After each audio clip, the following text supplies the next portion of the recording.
बिस्मिल्लाहिर्रहमानिर्रहीम। अस्सलाम वालेकुम। आज आपके साथ एक बहुत ही मज़ेदार से मीठे की रेसिपी शेयर कर रही हूँ।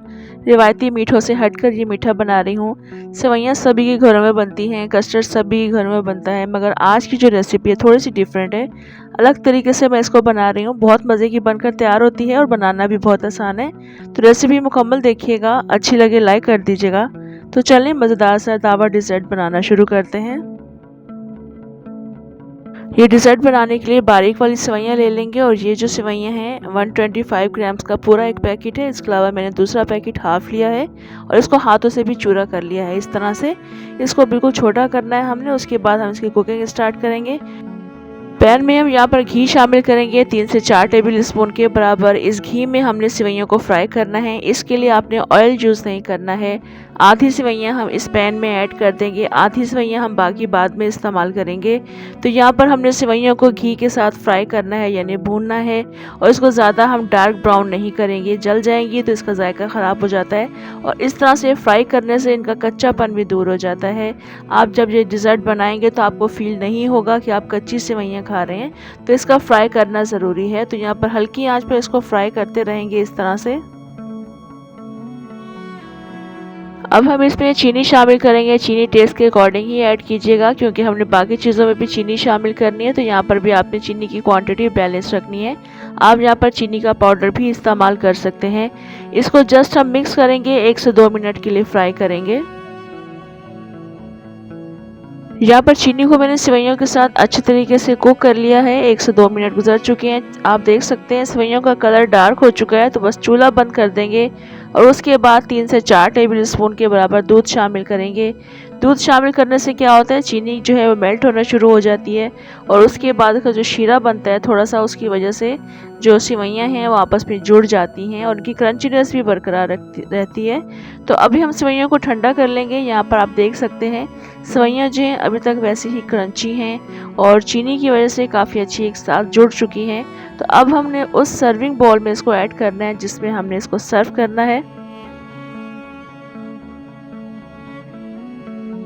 यहाँ पर इस सर्विंग बाउल में हमने तमाम सेवइयाँ ऐड करनी है। उसके बाद हम इसको किसी भी चीज़ की मदद से प्रेस कर देंगे ताकि आपस में जुड़ जाएं और उसके बाद हम नेक्स्ट प्रोसेस करेंगे।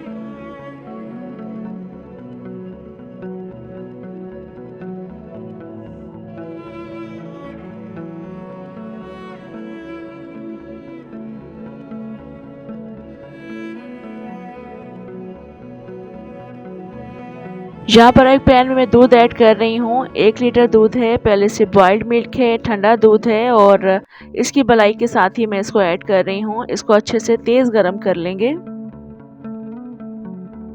दूध इस वक्त तेज़ गरम हो चुका है। तो अब हम इसमें थोड़ा सा कलर शामिल करेंगे। चूँकि मैं कस्टर्ड बना रही हूँ और वनीला फ्लेवर का बना रही हूँ, तो हम थोड़ा सा येलो फूड कलर ऐड करेंगे। इसको अच्छे से मिक्स कर लेंगे।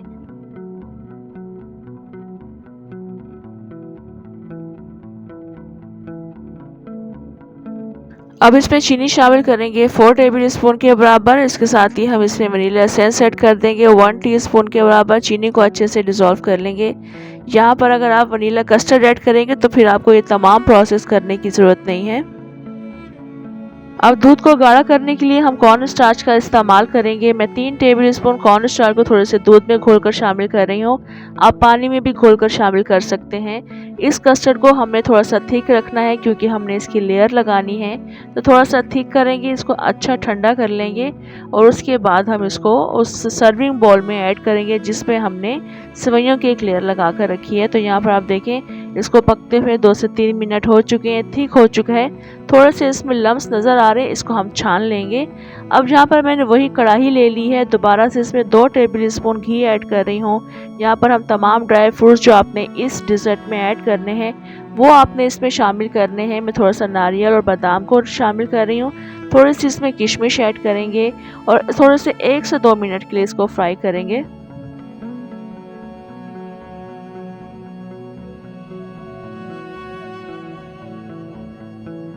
अभी इसका किशमिश और नारियल पर हल्का सा कलर आ चुका है, लाइट ब्राउन हो चुके हैं। तो अब हम इसमें बची हुई सेवइयाँ शामिल कर लेंगे। हाफ सेवइयाँ जो हमने बचा कर रख ली थी वो इसमें ऐड करेंगे। इस ड्राई फ्रूट के साथ हमने इसको फ्राई करना है। घी हमने यहाँ पर कम ही शामिल किया है, 2 टेबल स्पून के बराबर। इसी घी के साथ हम इसको फ्राई करेंगे, लाइट ब्राउन कर लेंगे इन सेवइयों को। और इसमें भी हमने थोड़ा सा मीठा शामिल करना है बनिस्बत कस्टर्ड की, और जो हमने लेयर बॉटम में लगाई थी उसकी निस्बत हम यहाँ पर 2 टेबल स्पून के बराबर चीनी शामिल करेंगे।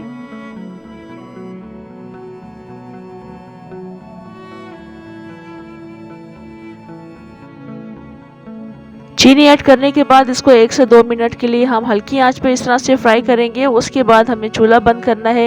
ये कढ़ाई इस कदर गर्म है कि सेवइयाँ ब्राउन हो जाती हैं, अच्छे से फ्राई हो जाती हैं, चीनी का भी इसमें फ्लेवर आ जाता है। तो चूल्हा बंद करके हम बाकी की जो कुकिंग है वो कर लेंगे यहाँ पर।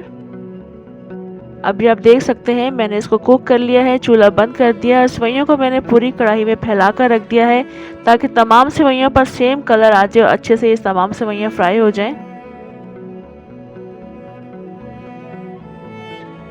यहाँ आप देख सकते हैं सेवइयाँ फ्राई हो चुकी हैं, बहुत अच्छा सा इनके ऊपर कलर भी आ चुका है और इनका जो कच्चापन है वो सब दूर हो चुका है। तो बस अब हम अपनी डिश को अरेंज करना शुरू करेंगे। यहाँ पर डिश में आप देख सकते हैं जो हमने फर्स्ट लेयर लगाई थी बॉटम में सेवइयों की, वो अभी स्टेबल हो चुकी है, सेट हो चुकी है और इनकी क्रंचीनेस भी बरकरार है। इसके बाद हम इसमें कस्टर्ड की लेयर लगाएंगे। कस्टर्ड को मैंने छान लिया है, इसमें अब कोई लम्स नहीं है, ये हम इसमें ऐड कर देंगे। उसके बाद हम थर्ड लेयर लगाएंगे। थर्ड लेयर हमने सेवइयों की लगानी है।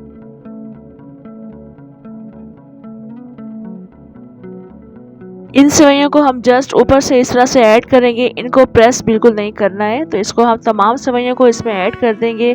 उसके बाद जितने भी ड्राई फ्रूट्स आपको अवेलेबल हैं या जो आप खाना पसंद करते हैं टॉप पर हम वो लगा देंगे और इसको ठंडा ज़रूर करेंगे। 1 से 2 घंटे के लिए आप उसको फ्रिज में रखिएगा, ठंडा करके सर्व कीजिएगा, मज़ीद ये अच्छा स्टेबल हो जाता है। तो इसको मैं अभी रख दूँगी फ्रिज में ठंडा होने के लिए। उसके बाद मैं आपको इसकी फाइनल लुक दिखाऊँगी।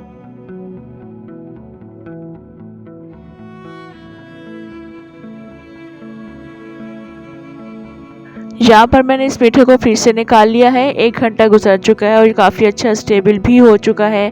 कस्टर्ड की आप थिक लेयर देख सकते हैं यहाँ पर। बहुत मज़ेदार और आसान सी रेसिपी है। रिवायती मीठों से हटकर अगर आप मीठा बनाना चाहते हैं तो इस रेसिपी को ज़रूर ट्राई करना है। रेसिपी पसंद आए लाइक ज़रूर करना है। चैनल पर नए हैं तो काइंडली सब्सक्राइब भी ज़रूर कर लीजिएगा। कमेंट करना मत भूलिएगा, शेयर करना मत भूलिएगा। मुझे दें इजाज़त, इंशाल्लाह दोबारा आऊँगी अच्छी सी मज़ेदार सी रेसिपी के साथ। अल्लाह हाफिज़।